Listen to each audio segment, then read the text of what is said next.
অর্জুনের রথের ঘোড়াগুলোর বিশেষত্ব ছিল যে যদি তাদের মধ্যে একটি মারা যায় তাহলে তার জায়গায় একটি নতুন ঘোড়া আসতো এবং তার রথে ঘোড়ার সংখ্যা একই থাকতো।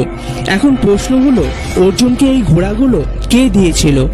মহাভারতে এই সম্পর্কে লেখা আছে যে এক রাতে অর্জুন নদীর তীরে ঘুরছিলেন এবং সেই সময় একজন গান্ধার্ব চিত্ররথ তার স্ত্রীর সাথে নদীতে স্নান করছিলেন। রাতের এই সময় কোনো মানুষ আসা নিষেধ থাকা সত্ত্বেও অর্জুন কেন সেখানে গিয়েছিল? এর জন্য চিত্ররথ খুব রেগে যায় এবং এই বিষয়টি নিয়ে অর্জুন ও চিত্ররথের মধ্যে এক ভয়ঙ্কর যুদ্ধ হয়।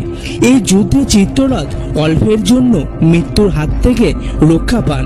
তখন চিত্ররথ অর্জুনের বীরত্বে খুশি হয়ে তাকে 100টি ঘোড়া দেন, যেগুলো যুদ্ধে মারা গেলেও তার জায়গায় এক নতুন ঘোড়া চলে আসবে, অর্থাৎ ঘোড়ার সংখ্যা সর্বদা 100টি থাকবে।